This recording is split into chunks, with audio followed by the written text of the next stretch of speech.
Thanks for this today, guys. Tyler, I just want to ask you about your exchange with Adam Gaudette during the scrimmage on Saturday night, and how you saw that all play out, and whether you guys talked afterwards.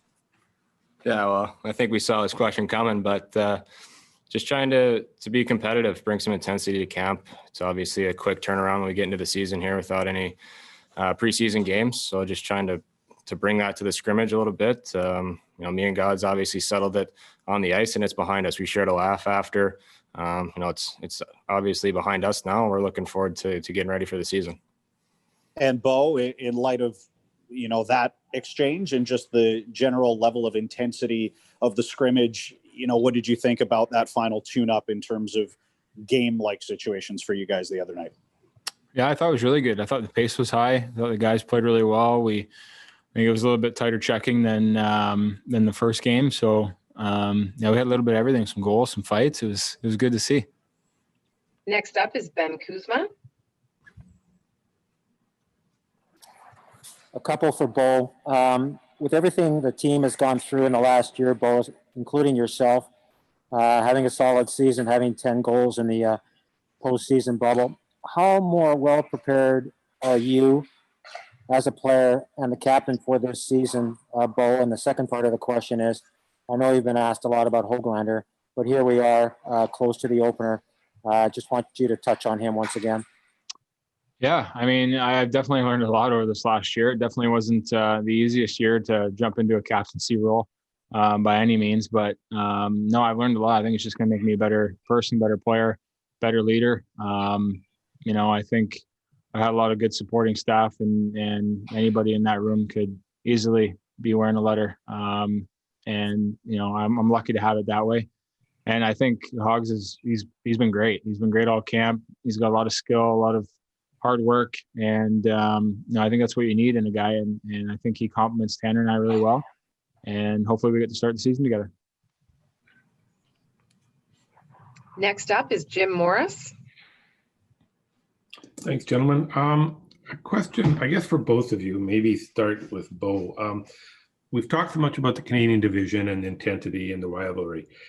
Can it go the other way when you're playing the same team, maybe the 6th, 7th time, 8th time this year? Can there be, I don't want to say like a complacency set in, or I don't want to say boredom, but can it get repetitious playing the same team over and over again? Yeah, I mean, we've never had this before, so it's tough to say. I'm sure there's going to be definitely rivalries and some hatred going on, over the course of the year. I mean, you never get to play teams 7-8 times during the year, and then if you make playoffs and you're playing them again. So I mean, it's going to be different that way, but we got to figure out a way to get in it and get your head in it every single night, because we want to win. That's what we're here to do, and we want to do well this year, and again, prove people wrong. I guess maybe Tyler, same thing for you, maybe a different way. Will the games have to take on different meanings sometimes externally? Because it might be the 6th time you play the Ottawa Senators, but you need the win. Is that kind of the attitude you'll need sometimes, maybe? Yeah, that's our attitude every night. You want to win every game. You go into every game with that mindset. Playing the same team so many times, it's a different challenge for us this year, but it also involves a little bit different preparation. I think you're going to see each game might be a little bit more important than playing everyone in your division. But again, that mindset of coming into every game and wanting to win can't change throughout the season, no matter how many times you're playing someone. Next up is Jay Janauer. Well, when you look at the composition of this hockey team and the way that it's shaping up with some of the potential youth injected into it, how do you look at this team this year, Bo? And do you see a bit of a youth movement as well? Yeah, I like the makeup of our team a lot. I mean, obviously we lost some guys last year, but the guys we brought in over this fall, I think they fit into our locker room really well. They're really good guys, and they're really good hockey players. So I think, we've added some really key pieces, and guys have stepped up this year and look even better than they did last year. So I think we got, a really bright future, and I think we're going to have a really good team this year. Bo, you mentioned losing some guys. 6 were put on waivers this morning, including Louis Eriksson. I know he spent a fair bit of time playing with you. The one thing I noticed in Louis' 4 years here, he always he always would deal with us when we would talk to him about the fact of his lack of production and where his game was at. Your thoughts on Louis not being a part of the roster as of right now? Yeah, I mean, it's tough. I mean, Lou's been here for 6 years with me, and we've played some good hockey together too. And every time he's stepped in and needed to play well, to shut guys down, or to jump in with Tan and I, he's really stepped in and played well. And and Lou's a guy that he wants to win, and he wants to compete, and wants to be here. Unfortunately, it's a business at the end of the day, and I mean, hopefully he can come back and get in the lineup. Next up is Ian McIntyre. Hey, fellas. I guess, Bo, if you're going to play a team 10 times, it may as well have 4 guys from the team you played with last year on it to keep it interesting. How strange, and of course you get at Calgary twice in the first week. How strange is it going to be against the Flames this year, especially those initial games? Yeah, it's going to be weird. Especially playing against Markey and Tanny. I mean, I played with those guys for 6 years, and Motte for 3 or whatever. It's going to be definitely different. I'm sure there's going to be a couple smiles, but after the initial first meeting, I think it's just going to get right down to business, and we're going to be battling for the same thing that we've been battling for all year, and that's to make the playoffs and to help your team win. So it's going to be definitely weird at the beginning, but I'm sure it's going to feel like any other game after that.